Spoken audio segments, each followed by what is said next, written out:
Welcome back to Rumor Innuendo, everybody. It is me, House of Wrestling's Nick Hausman. And me, WWE Creative Issues, Robert Karpeles. I believe we are live streaming on all the proper places right now. I didn't get any of my Twitter notifications, but I eventually found one of the streams. It's going. So, it's not showing up on my my WWE Creative Ish, so we don't know. We may be shouting into the ether. No, hey, at the very least, we have our very loyal YouTube watchers here today. Of course, we have Cadillac Carson here. Did I miss any Billy news? Mike Weiss. Can we talk about Billy and the Green Day tour? Guys, hey, if we've got time, we're going to get to Billy and everything going on with him in the CW and elsewhere. Well, regardless of where we are or are not streaming, and again, very odd. If you check my Twitter feed right now, there's a live stream, but I didn't get any notifications. I have to believe Elon Musk is just screwing with stuff. He's just like dumping glasses of water on servers or something. That's the only rich person I could think of who'd be screwing with our server and taking us off places. Yeah. Well, you know. Hey, if people have been saying, let's put Hausman in a rocket ship, shoot him in outer space, maybe they got a hold of Elon's number. Just put it out there. All right, look. We got a lot to get to here today, everybody. The chat room is open. It is lively. People are finding us wherever we exist, Monday through Friday, noon Eastern. That's the place to come watch live. But if you can't, we're a podcast form. And here's what we're going to talk about today. Later on, we're going to get into a discussion about Grayson Waller nearly getting into a physical fight with I wrote TV host, but it really is. He almost fought many members of a TV show in Australia overnight. We'll talk about it. We got the latest on Cora Jade. George Santos, a name that we haven't talked enough about on this show yet. Did I not pay attention to the run sheet? What are you talking about, George Santos? We'll get to it. Now I'm intrigued. Guys, now we're through the looking glass here, folks. Now I'm excited for the first time ever to hear what Nick has to talk about, because I do not remember seeing anything about George Santos. I'm on the hook. So I don't care that we're not on half the Twitter accounts at the moment. I'm plugged in. I'm somehow we have more viewership right now than we've had in a while. And again, we have no idea where this thing is even living. So wherever we got put, I appreciate it. It's all the AI. It's all the AI AEW bots that have been coming after you are now viewing us. So I love it. Welcome all of you. Hello, AIs. George Santos. We are going to talk about him. He sent out a message of support for an AEW star. We'll discuss that. We've also got Hook. He stood in the rain and ate a piece of pizza while addressing drama that his own boss created about him. Are you playing Mad Libs right now? What the hell's going on? He stood in the rain eating pizza. Today's run sheet is absolutely batshit off the rails. It's a real fun one. It's a slam banger here we're going to have today. But let's get to it here. Let's start off the show with a brand new interview that Samoa Joe did with ESPN. And in it, he is asked about the AEW All In fight between CM Punk and Jack Perry. Now, speaking of Mad Libs, I'm sure everybody's familiar with the fact that DJ Woo Kid was the one to spill the beans first on what went down backstage at All In at Wembley, saying it was bloody, it was intense. There was a big Hawaiian that got things in order, which we have to believe, I'm guessing, is Samoa Joe, of all the people that were in the room for this to go down. Now, Tony Khan infamously said that his life was in danger at a wrestling show when this incident went down. Samoa Joe does not seem to be as concerned. He said that he didn't think the fight was a big deal. He talked about how he'd seen a lot of fights backstage back in the day. And when pressed about how he was the voice of reason in the room, he shot back that he just wanted to keep the show going. There were 81,000 people out there. They were all about to have the best night of their lives. He just did what he thought he needed to do to keep things moving. I thought it was a very cool, calm, collected answer from Joe. They should have put him out in front of this thing before anybody else. I think if he'd have addressed this thing first like that, a lot less drama around the situation.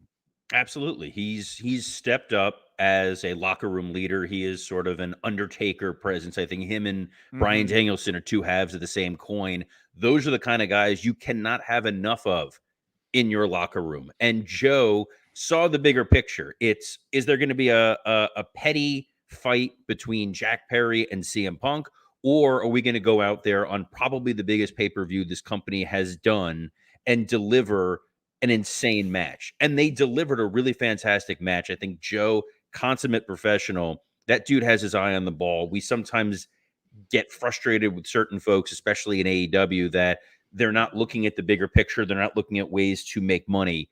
And Joe has his finger on the pulse, and that's why he right now is the perfect world champion, as they're in, I will cautiously call it a rebuilding phase. I think there's a number of guys they are trying to pull up and make top tier stars, and having a constant like Joe as your world champion is going to allow for a lot of maturation for a lot of their talent.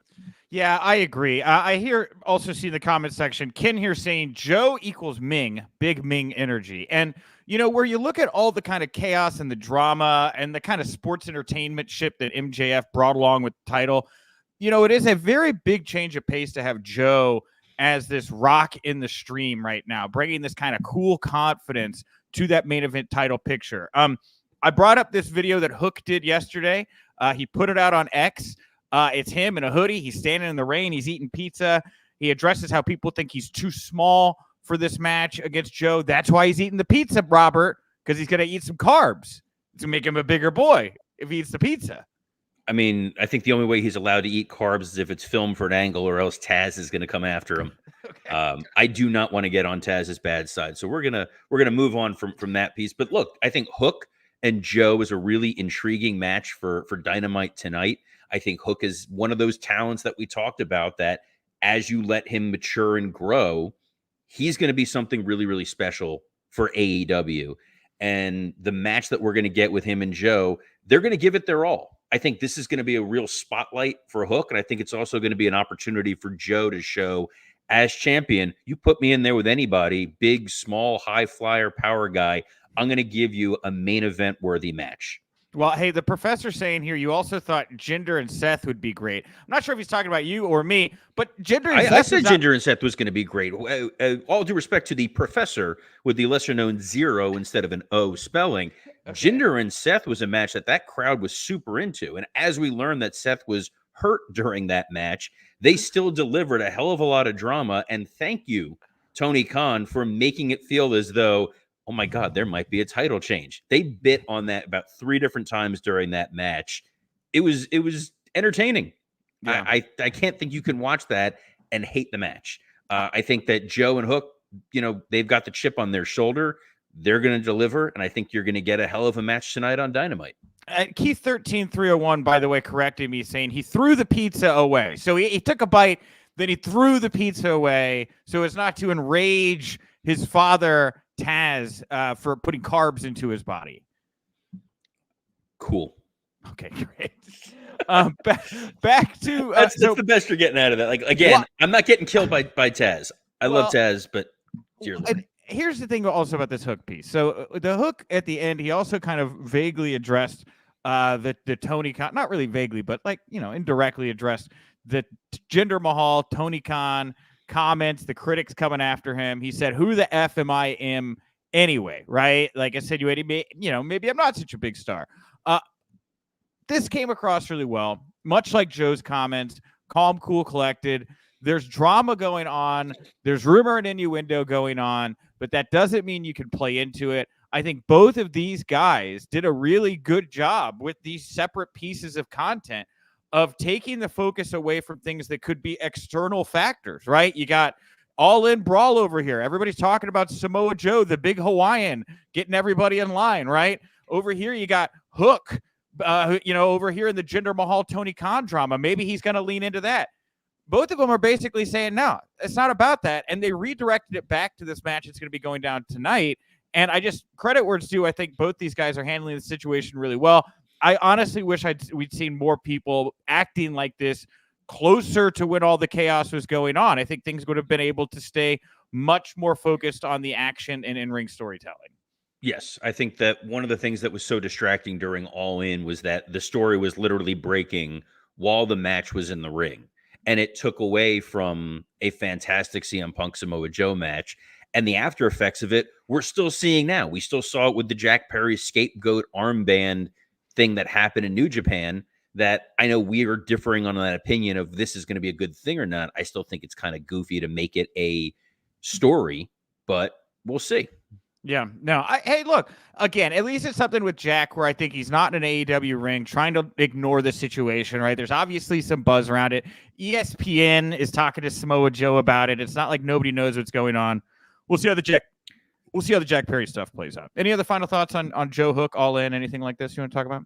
I'm excited to see the match tonight. Again, I I think am. they've put themselves in a really strong position right now between the intrigue of the first defense with Hook, the fact that you have Hangman Adam Page and Swerve who were trying to fight for that opportunity. You have I guess Wardlow is the advocate for the devil who's going to be coming after the title. We talk a lot about on the WWE side the embarrassment of riches. On the AEW side, it's all white space. It's all opportunity for somebody to step up and become a major player in that company. And those are the guys that they should have been getting behind over the last year. I think you add in Hobbs, you add in Takeshita.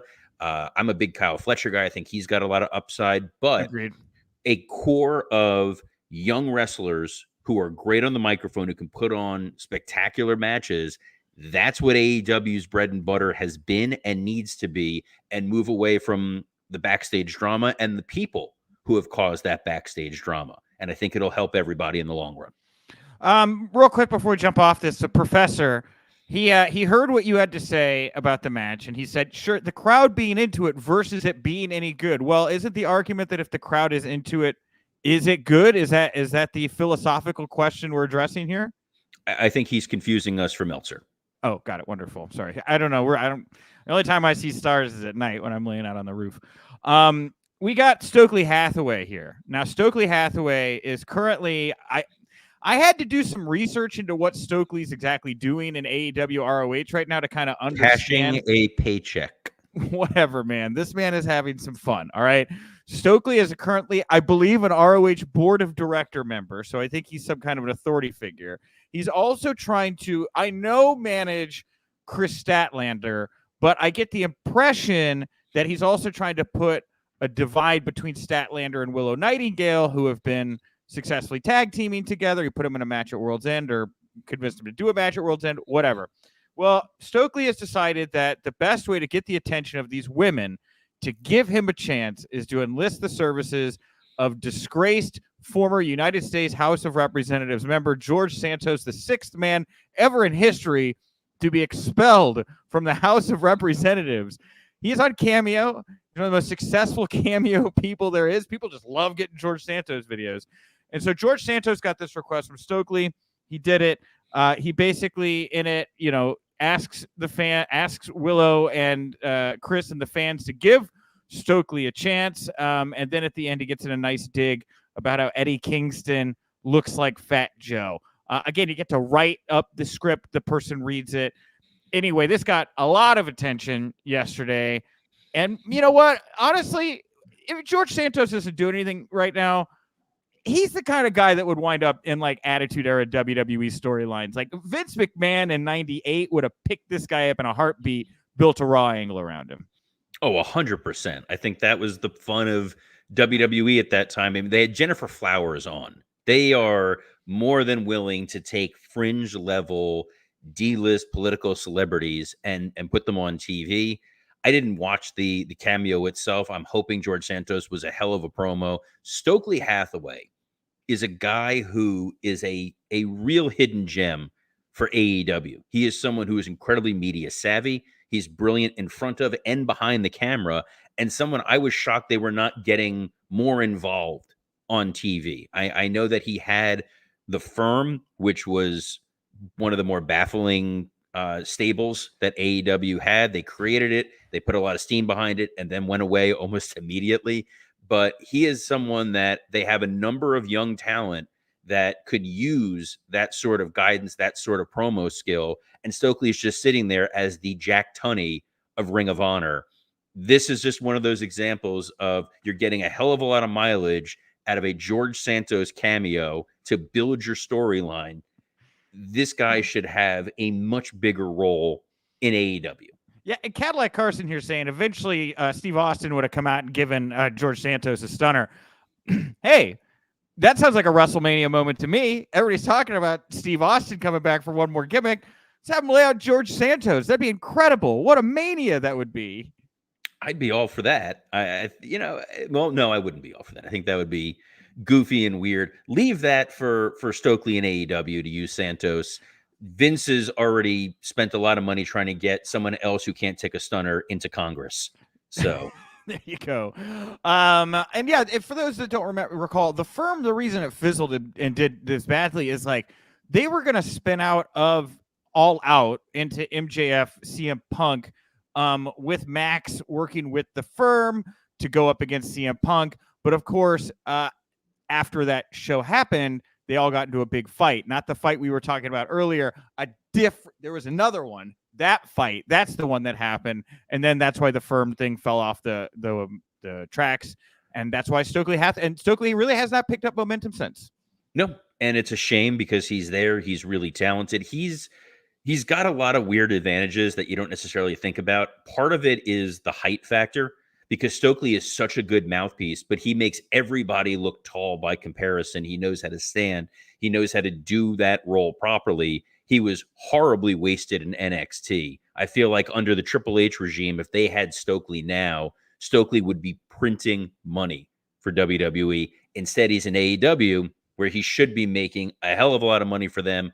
I'm glad that at least using him for the Chris Statlander stuff. I think the women's division needs more storylines for people to get invested in. It's part of the beauty of Stokely is you can just plug them in somewhere and suddenly, hey, we're talking about the Chris Statlander, Willow Nightingale potential feud. Well, talking about plugging some things in somewhere, ladies and gentlemen, I'd like to take a moment to remind you this episode is sponsored by Blue Chew. So let's talk about sex, guys. You remember the days when you're always ready to go? Well, now you can increase your performance and get that little extra confidence in bed. So listen up. It's BlueChew.com. Blue Chew is a unique online service that delivers the same active ingredients as Viagra, Cialis, and Levitra, but in chewable tablets and at a fraction of the cost. You can take them anytime, day or night, so you can plan ahead or be ready whenever an opportunity. Got to be ready. Got to be ready to read it. You can see, honestly, if you'd have taken mouth Blue Chew, your mouth would have been ready for this right now. But you did. I don't even know what that looks like, but your mouth wasn't ready. You should stiffen up your mouth. Well, Blue Chew tablets are made in the USA and prepared and shipped direct to your. I'm going forward with it. Are shipped direct to your door in a discreet package. And this is where if Conrad were here, you go, well, there's nothing discreet about your package. Because when you think sex, you want to think Conrad Thompson. Sure, absolutely. Well, hey, I got a lot of people that ask me, Nick, I've heard about Blue Chew on these other podcasts. It's interesting. I don't know if I want to go for it. Does it work? Well, I'll tell you guys the absolute truth. I have multiple friends that use Blue Chew. They got onto the bandwagon early on. A lot of them were just looking for ways to try to spice up their bedroom life, wanted to see what it was like, and they got on the Blue Chew bandwagon. And I have heard nothing but positive reviews about the Blue Chew, right? About how it definitely keeps the woman in your life or significant other in your life very happy in the bedroom. And, it makes things more fun, right? That's the number one thing I hear from everybody when I talk to them about their Blue Chew experiences. It just makes more fun in the bedroom. And look, even right now, as was pointed out by Ken in the comment section, I'm wearing a blue hoodie as I'm reading this Blue Chew read. I mean, I'm blue, da-da-dee-da-dee-da, about Blue Chew. Well, Blue Chew wants to help you, yes, you, even you, Professor with a zero, have better sex. Discover your options at BlueChew.com. And we have a special offer for our listeners. Try Blue Chew free when you use our promo code RUMOR at checkout. Just pay $5 shipping. That's BlueChew.com, promo code RUMOR to receive your first month free. Visit BlueChew.com for more details and important safety information. And we thank Blue Chew for sponsoring this episode of Rumor and Innuendo. Well, things definitely got stiff down in Australia overnight. Hey-o! Have you had a chance to watch Grayson Waller and LA Knight on Sunrise this morning, the Australian TV show? First of all, I never miss an episode of Sunrise Australia. One of my all-time favorites, but now absolutely I saw this this clip right here. The most fun thing for me before we even get into the clip itself is they all sound like they're on Bluey. So when it gets aggressive and violent, this became the most fun episode of Bluey I've ever watched. but I'll let you set the table, Nick. Sure. Well, for those that haven't seen it, and I would play it, but it might get us a strike against the account, and it might get our asses kicked by Grayson Waller, and we don't want to deal with that. Yeah, no, we do not want to deal with that, especially after watching how this went down. So you can go check it out. We have. I want to thank Innes McVeigh, my writer over at Haus of Wrestling. He got this thing up very early this morning, shortly after it happened. But Grayson and LA Knight are on this Sunrise This Morning Australia TV show, and the host of the show starts asking them if they could do a move to one of their video production guys. I guess it's his last week on the job, and they're like, hit him with a move, right? Come on, get in there. And LA Knight and Grayson Waller are like, that's not really what we do. We're, professionals. And then the camera guy who looks like about the size of Grayson Waller, like young, fit dude. He gets on camera. He's all smiles. He's all finger guns and thumbs up. And he starts to kind of shadow box, like, joking, like, come on, let's hit. And Grayson Waller, like, who was it? David Schwartz? Dr. D. David Schultz, not Schwartz. Yeah, Schultz. Like Dr. David Schultz, this man stood up and looked like he was about to knock out this camera operator, and he was telling him that if he came over there, he was actually going to punch him in the face. This is not what they do, to stop disrespecting him and LA Knight. The TV host attempts to like de-escalate by being like, hey, you wanna play fight me? To which Grayson Waller's like, dude, I will looks at him like, I will beat the shit out of you as well if need be. And basically it gets to a point.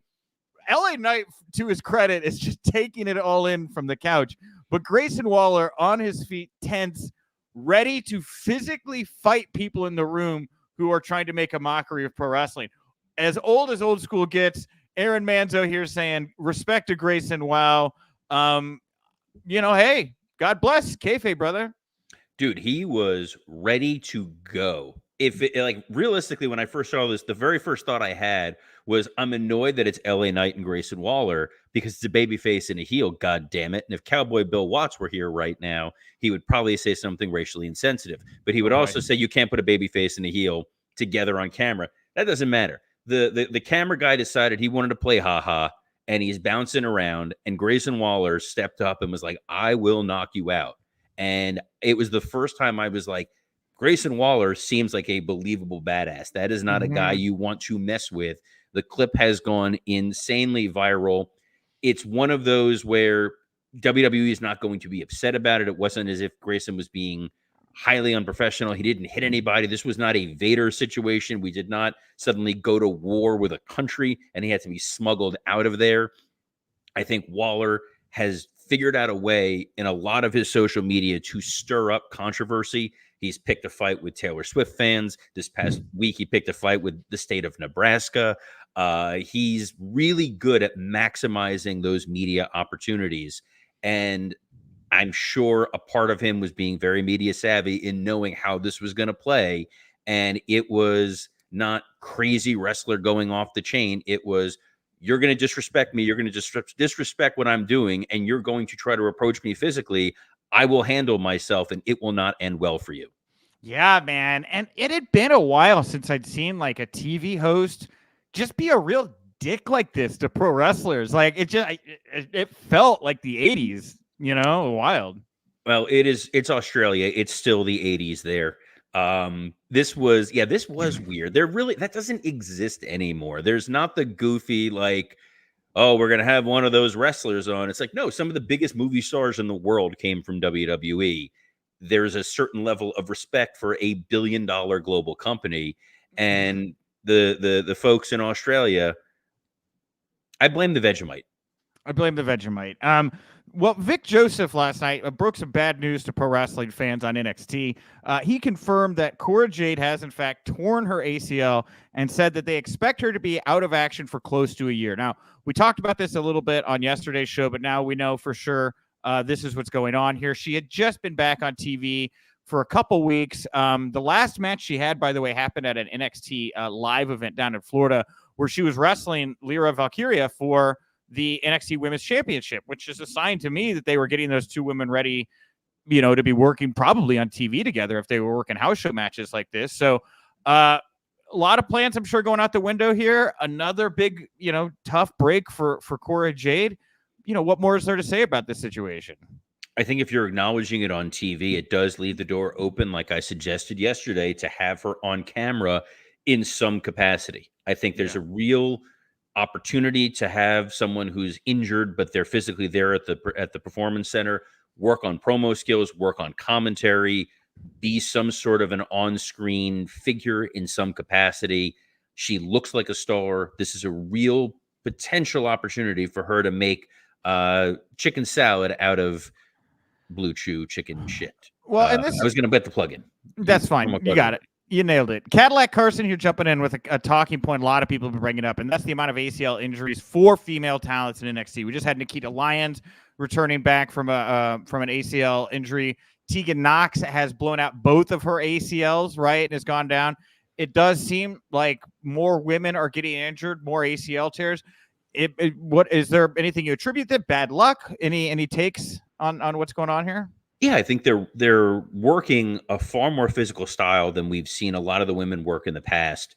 And some of them are coming from, they have an athletic background. They're not necessarily a pro wrestling background. Sure. And you sometimes get a little ambitious in what it is that you're trying to do. And tearing an ACL in the ring is not as difficult as people think it is. You're walking on a surface that's not entirely natural. You're trying different moves, and your body is so well conditioned that every once in a while, just an errant step can lead to a more significant injury. We just saw on Raw Monday night with Seth Rollins, who has been doing this for a hell of a long time, and even he suffered some sort of a tweak, an injury. I haven't seen any updates on what happened with Seth since Monday, but even that moment was definitely cause for concern.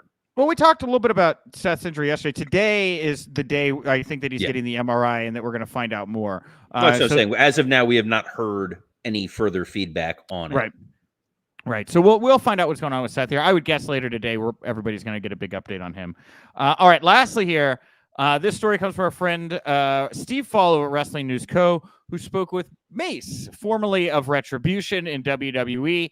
And he confirmed, which is something I've heard, I think other people have talked about, but he just said it on the record, which is that once Fox got wind that WWE was trying to do an Antifa angle with Retribution at the height of the Black Lives Matter protests, they said, no, thank you. Please do not do that. We are pulling that from our programming.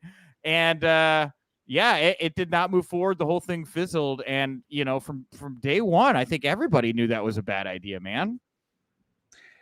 It's a good reminder that Vince McMahon is no longer in charge of creative, and that's really all that matters. This is what happens, guys, when hotels still offer free USA Today newspapers. We tried very hard to keep Vince unaware of anything going on in the real world. Like when you're visiting a retirement home, don't talk about the outside world.